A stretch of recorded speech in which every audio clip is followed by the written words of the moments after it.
সুপ্রিয় শিক্ষার্থীবৃন্দ, আমি রাজশাহী কলেজের পদার্থবিজ্ঞান বিভাগের সহযোগী অধ্যাপক ডক্টর মোহাম্মদ নাজিম উদ্দিন তোমাদেরকে আন্তরিক প্রীতি ও শুভেচ্ছা জানাচ্ছি। তোমাদের সিলেবাসের কোয়ান্টাম মেকানিক্স বিষয়ে একটি টপিক আজকে আমি আলোচনা করব। টপিকটি হলো ডেনসিটি অফ স্টেটস।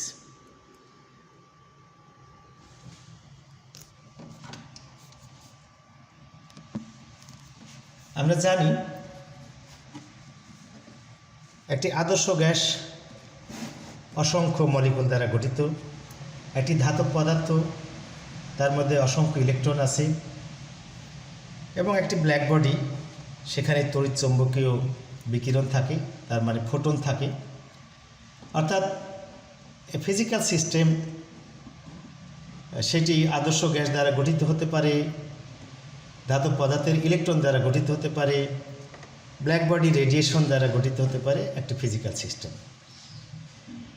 তো কাজেই একটা সিস্টেমের মধ্যে কতটা শক্তি স্তর থাকবে সেটি ডিপেন্ড করে ওই সিস্টেমের মধ্যে যে পার্টিকেলগুলো আছে সেই পার্টিকেলগুলোর এনার্জির উপরে। তো কোনো একটি সিস্টেম যদি আমরা বিবেচনা করি তাহলে সেই সিস্টেমটা তো অবশ্যই তার একটা আয়তন থাকবে। তো আমরা দেখব যে প্রতি একক আয়তনে কতটা এনার্জি স্টেট আছে, অর্থাৎ the number of possible energy states per volume. তো মোট এনার্জি স্টেট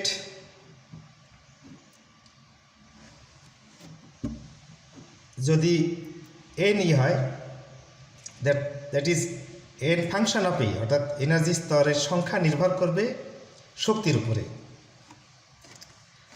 আর কোনো সিস্টেমের ভলিউম যদি ভি হয় তাহলে আমরা বলতে পারি যে ভি আয়তনে এনার্জি স্টেট আছে n অফ e, এটা আমরা বলতে পারি। তাহলে একক আয়তনে এনার্জি স্টেট আছে কত? n of e divided by v. এটিকেই আমরা ns দ্বারা প্রকাশ করব। ns মানে s সাবস্ক্রিপ্ট, অর্থাৎ ns সমান n of e divided by v. কাজে NEC হলো number of possible energy states per volume. আর সিস্টেম বলতে আমরা এরকম বলতে পারি, এরকম একটা ক্যাভিটি হতে পারে, সেই ক্যাভিটিটার ভলিউম যদি সবগুলো বাহু সমান হয়ে যায় তাহলে পরে ভলিউম হবে L3। যদি প্রতিটা বাহুর দৈর্ঘ্য যদি L হয়, আমরা এরকম একটা ক্যাভিটি বিবেচনা করতে পারি সেটি। তো এইরকম একটা ক্যাভিটির মধ্যে আইডিয়াল গ্যাস থাকতে পারে, অথবা তড়িৎচুম্বকীয় বিকিরণ থাকতে পারে, বা এটা একটা ব্ল্যাক বডি হতে পারে, অথবা একটা ধাতব পদার্থের অংশ হতে পারে, সেটি হলে পারে তার মধ্যে ইলেকট্রন থাকবে। কাজেই এখানে ইলেকট্রন থাকতে পারে, এখানে ফোটন থাকতে পারে, ফোটনের এনার্জি h-nu সেটি হতে পারে। আইডিয়াল গ্যাস থাকতে পারে, আইডিয়াল গ্যাসের এনার্জি 3/2 kT, সেই এনার্জিতে থাকতে পারে। সিস্টেমটা কোন পার্টিকেলটা দ্বারা গঠিত, এনার্জিটা সেই পার্টিকেলের উপর ডিপেন্ড করবে। তাহলে আমরা দেখলাম যে একক আয়তনে স্তর সংখ্যা হচ্ছে, এনার্জি স্তর সংখ্যা হচ্ছে ns সমান ne ডিভাইডেড বাই ভি। এখন এই সমীকরণটা, এইটাকে যদি আমরা 1 নম্বর সমীকরণ মনে করি, তাহলে 1 নম্বর সমীকরণকে যদি আমরা এখন এনার্জির সাপেক্ষে ডিফারেন্সিয়েশন করি তাহলে আমরা ডেনসিটি অফ স্টেটস পাব। কাজে ডেনসিটি অফ স্টেটের সংজ্ঞা হলো number of states per volume per unit energy. Per volume তো করাই হয়েছে, এখানে প্রতি একক আয়তন এনার্জি স্টেট তো এখানে আমরা পেয়ে গেছি। এখন পার ইউনিট এনার্জিতে যদি বের করতে চাই তাহলে আমরা এই 1 নম্বর সমীকরণকে এনার্জির সাপেক্ষে ডিফারেন্সিয়েশন করব, এবং ডেনসিটি অফ স্টেটস যেটা আমার আছে সেইটাকে আমরা রো দ্বারা প্রকাশ করব। এটাকে রো বলবো আমরা, ডেনসিটি অফ স্টেট সেটাকে আমরা রো দ্বারা প্রকাশ করব, এবং সেটিও অবশ্যই এনার্জির উপর ডিপেন্ড করবে। কাজেই আমরা ডেনসিটি অফ স্টেটস লিখতে পারি আমরা যে আমার একক আয়তনে যে স্তর সংখ্যা ছিল সেটাকে এনার্জির সাপেক্ষে ডিফারেন্সিয়েশন করলে আমরা ডেনসিটি অফ স্টেটস পাব। আর আমরা কোয়ান্টাম মেকানিক্সে বা অন্য সলিড স্টেট ফিজিক্সে যখন আমরা কোনো 3 ডাইমেনশনাল একটা বক্সে পার্টিকেলের সলিউশন করতে গেছি কোয়ান্টাম মেকানিক্যালি, তখন আমরা সেই পার্টিকেলের যে এনার্জি, সেই এনার্জিটা পেয়েছি আমরা E সমান h square n1 square plus n2 square plus n3 square divided by 8ml square. L হলো একটা বাহুর দৈর্ঘ্য, যে সিস্টেম আছে সেই সিস্টেমের বাহুর দৈর্ঘ্য। আর n1 n2 n3 এরা হলো স্পেস, অর্থাৎ 3 ডাইমেনশনাল স্পেসে 3টা ইন্টিজার থাকে, একটা n1 একটা n2 একটা n3। এই হলো প্ল্যাঙ্কস কনস্ট্যান্ট। এটা আবার আমরা জানি যে কোনো 3 ডাইমেনশনাল একটা সিস্টেম যদি থাকে, এটি যদি এক্স হয়, এটি যদি ওয়াই হয়, এটি যদি জেড হয়, আর এটা যদি রেডিয়াস ভেক্টর আর হয়, আর তার কোঅর্ডিনেট বা স্থানাঙ্ক যদি n1 n2 n3 হয়, তাহলে পরে সেই রেডিয়াস ভেক্টর আর সমান আমরা লিখতে পারি n1 square plus n2 square plus n3 square two the power half. এটা আমরা জানি। কাজেই আমি যদি সেই এনার্জি যে সমীকরণ আমরা পাশে দেখলাম, সেই সমীকরণে যদি আমি বসাই, তাহলে আমি এনার্জির সমান পাবো h square r square divided by m8ml square.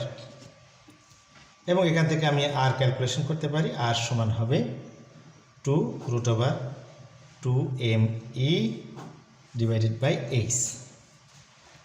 এটা হলো রেডিয়াস আমরা পেলাম। রেডিয়াস পেলাম in terms of mass and energy and Planck's constant. এটা আমরা রেডিয়াস পেলাম।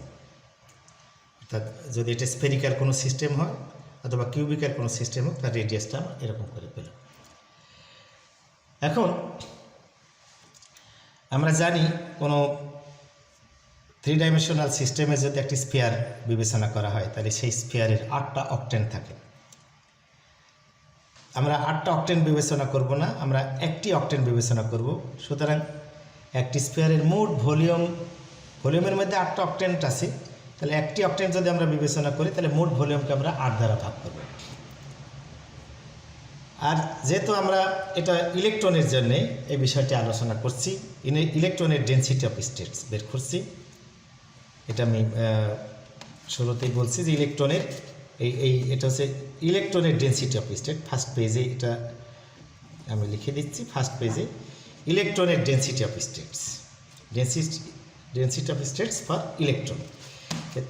তোমরা জানো যে ইলেকট্রনের 2টি স্পিন আছে, একটা হলো আপ স্পিন আর একটা হলো ডাউন স্পিন।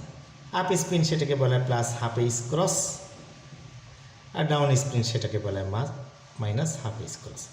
অর্থাৎ স্পিন আছে 2টো, 2 স্পিন ইলেকট্রনের, 2 spin system, electron 2 spin system একটা পার্টিকেল আর কি, 2 স্পিন সিস্টেম পার্টিকেল ইলেকট্রনকে আমরা বলতে পারি। ওকে, তাহলে আমরা এখন number of state number of state মোট কতটা আছে পার অকটেন্টে কতটা স্টেট আছে, তো সেটাকে বের করতে গেলে আমরা লিখব n, ইলেকট্রনের স্পিন 2টা সেই জন্য 2, আর একটা অকটেন্টের জন্য 1/8, মোট 8টা অকটেন্টের 1/8 ভগ্নাংশ, তারপরে 4/3 pi r to the power cube. এটা তো হলো আমার স্ফিয়ারের মোট volume 4/3 pi r to the power cube. 8টা অকটেন্ট আছে, 8 দিয়ে ভাগ করলাম, তাহলে একটা অকটেন্টের হিসাব হলো এটা। ওকে, এখন পার ভলিউমে কতটা এনার্জি স্টেট আছে, সেটি আমার ছোট হাতের n সাবস্ক্রিপ্ট s ns, তাহলে n/v is equal to n divided by l cube.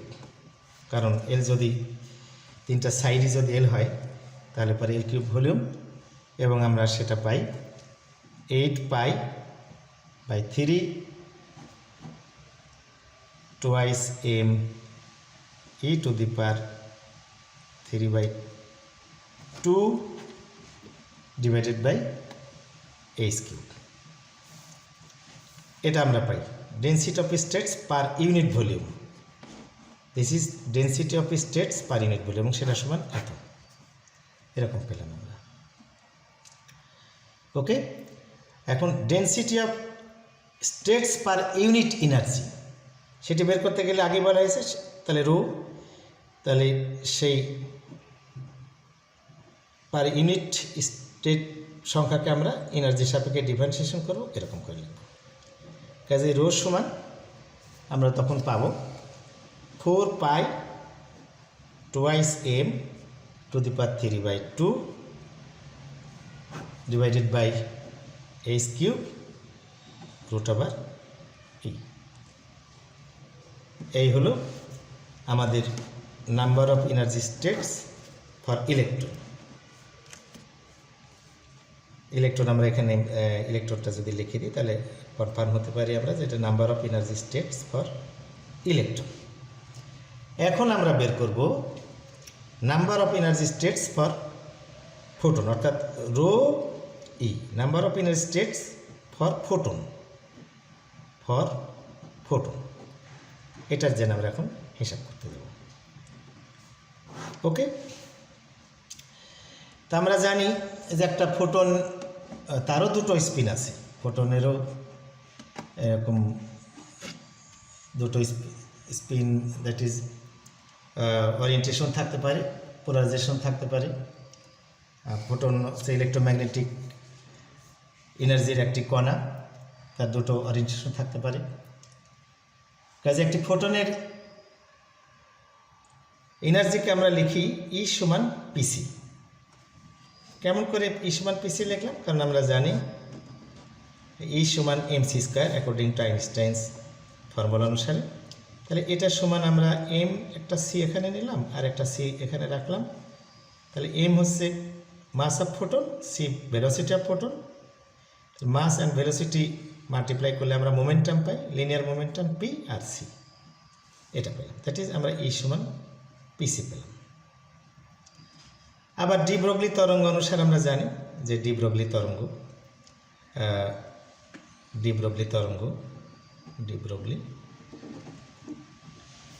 Wavelength lambda সমান আমরা জানি এইচ ভাগ পি, বা পি সমান এইচ ভাগ ল্যামডা।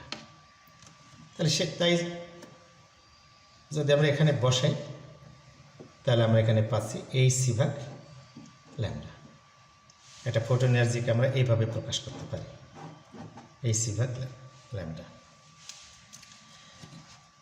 আচ্ছা, বাট আমরা পূর্বের লেকচারে দেখেছি যে কোনো ক্যাভিটির মধ্যে যদি কোনো পার্টিকেল থাকে তাহলে সেই পার্টিকেলের যে তরঙ্গ ফাংশন থাকে সেই তরঙ্গ ফাংশনকে যদি আমরা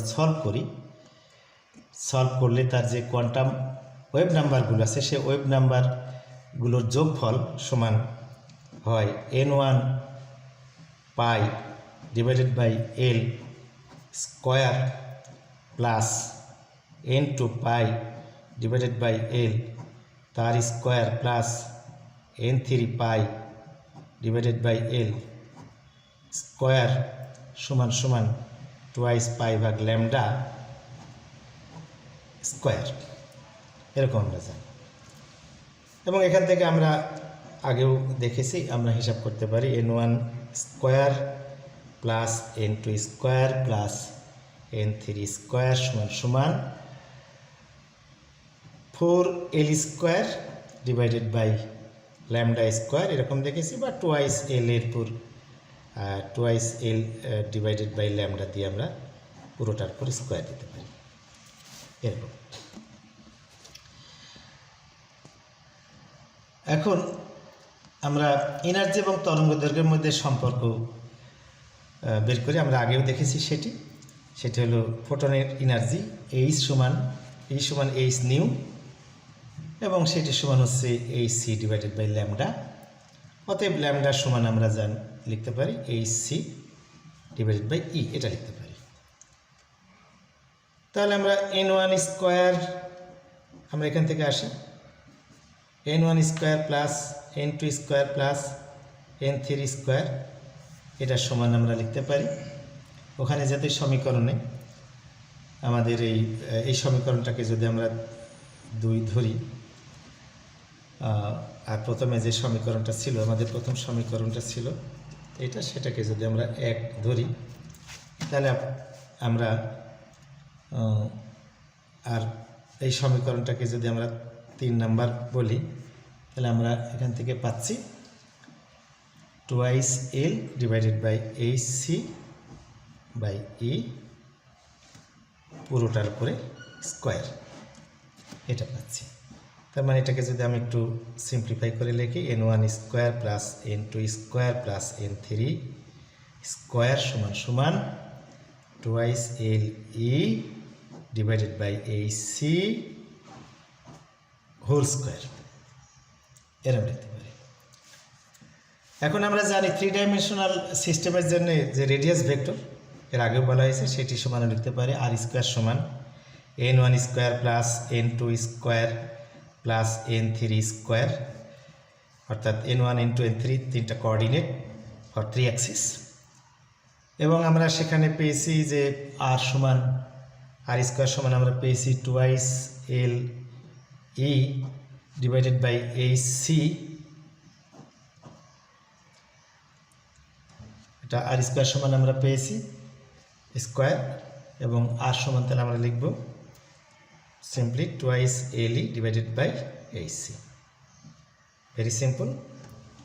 অর্থাৎ এল হচ্ছে যে ফিজিক্যাল সিস্টেম আছে, যে কন্টেইনার আছে, সেই কন্টেইনারের দৈর্ঘ্য, ই হচ্ছে তার মধ্যে যে পার্টিকেল আছে তার energy, h Planck's constant, c হচ্ছে ভেলোসিটি অফ লাইট অথবা পার্টিকেল ভেলোসিটি বলতে পারো, পার্টিকেল ভেলোসিটি। আর ফোটন হলে পারে তো ভেলোসিটি অফ লাইট, যেহেতু ফোটন হচ্ছে আলোর কণা। কাজেই আমরা বক্সের মধ্যে যে বক্স আমরা বিবেচনা করব, যে ক্যাভিটি বক্স আমরা বিবেচনা করব, সেই ক্যাভিটি বক্সের মধ্যে মোট কতটা নাম্বার অফ স্টেটস থাকবে, মোট নাম্বার অফ স্টেটস থাকবে ঠিক আগেকার মতনই, সেটি হলো 2, 2টা ওরিয়েন্টেশন থাকতে পারে, সেই জন্য 2, আর মোট 8টা অক্টেন্টের একটা, তাহলে 1/8, আর 4/3, আর স্পেরিক্যাল সিস্টেম হলে তার আয়তন হচ্ছে 4/3 পাই r³ এরকম। কাজে এটাকে আমরা একটু এভাবে লিখতে পারি, π/3 2le ডিভাইডেড বাই hc⁵, এভাবে লিখতে পারি। 2 factors for the 2 possible polarization of the photon. ফোটনের 2টা পোলারাইজেশন হতে পারে, এই জন্য 2, ফোটনের 2টা পোলারাইজেশন হতে পারে, সেই জন্য 2। এখন আমরা একক আয়তনে মোট নাম্বার অফ স্টেটস কত, সেটা আমি আগেই বলেছি, সেটিকে আমরা ns দ্বারা। প্রিয় শিক্ষার্থীবৃন্দ, টেকনিক্যাল প্রবলেমের কারণে আমার 4 নম্বর লেকচারের কিছুটা অংশ বাদ পড়েছিল, অর্থাৎ লেকচারটি শেষ না হতেই ভিডিওটি বন্ধ হয়ে যায়। আমি এজন্য দুঃখ প্রকাশ করছি। আমি এখন আবার পুনরায় শেষের অংশটি তোমাদের সামনে তুলে ধরছি। অর্থাৎ আমরা ছিলাম, একটু আগে থেকে যদি শুরু করি, n1 square plus n2 square plus n3 square সমান 2le divided by hc⁵, that is whole square, এবং রেডিয়াস 3 ডাইমেনশনাল সিস্টেমে আর স্কোয়ার সমান n1 square plus n2 square plus n3 square, এবং আর সমান আমরা এখানে লিখতে পারি 2le divided by hc whole square, r square সমান, এবং আর সমান আমরা লিখতে পারি 2le ডিভাইডেড বাই hc।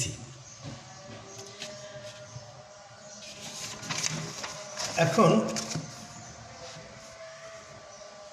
আমরা দেখি যে টোটাল সিস্টেমের মধ্যে অর্থাৎ স্পেরিক্যাল সিস্টেমের মধ্যে মোট নাম্বার অফ স্টেটস কত আছে। নাম্বার অফ স্টেটস n সমান 2 1/8 4/3 পাই r two the power cube. 2 কেন? কারণ একটা ফোটনের দুটো পোলারাইজেশন হতে পারে, এই কারণে 2। 1/8 কেন? কারণ একটি স্ফেরিক্যাল সিস্টেমের মোট 8টা অক্টেট থাকে, তার যে কোনো একটিকে বিবেচনা করলে 8 ভাগের 1 ভাগ হবে, সেই কারণে 1/8। আর টোটাল ভলিউম হচ্ছে আমার 4/3 পাই r two the power cube. তাহলে এটাকে আমরা যদি সিম্পলিফাই করি, সিম্পলিফাই করলে n = π/3 twice LE divided by c to the power cube, এটি পাই। আর আমরা শুরুতেই বলছি যে একক আয়তনে মোট স্তর সংখ্যা বা নাম্বার অফ স্টেটস কতটা থাকবে সেটিকে আমরা NS অর্থাৎ ছোট হাতের n এবং সাবস্ক্রিপ্ট s দ্বারা প্রকাশ করি। n হচ্ছে মোট স্টেটস এবং L কিউব হচ্ছে আয়তন, সুতরাং এটা দিয়ে ভাগ করে একক আয়তনে পাওয়া যায় এবং সেটি সমান π/3 8 e to the power 3 divided by AC to the power 3। আর আমরা জানি যে ডেনসিটি অফ স্টেটস হলো, যেটিকে আমরা রোই দ্বারা প্রকাশ করি, ডেনসিটি অফ স্টেটস হলো একক আয়তনের স্টেট সংখ্যা এবং একক এনার্জির স্টেট সংখ্যা। কাজেই আমরা উপরে যে একক আয়তনের স্টেট সংখ্যা পেয়েছি, স্তর সংখ্যা পেয়েছি, সেটিকে আমরা এনার্জির সাপেক্ষে যদি ডিফারেন্সিয়েশন করি তাহলে আমরা পাই 8 pi AC to the power whole cube E square. অর্থাৎ ডেনসিটি অফ স্টেটস আমাদের হলো rho of E function of energy, এটা সমান 8 pi divided by AC to the power whole cube E square. এখন আমরা একটু কম্পেয়ার করার চেষ্টা করি ইলেকট্রনের ডেনসিটি অফ স্টেটস। ইলেকট্রনের ডেনসিটি অফ স্টেটস ছিল,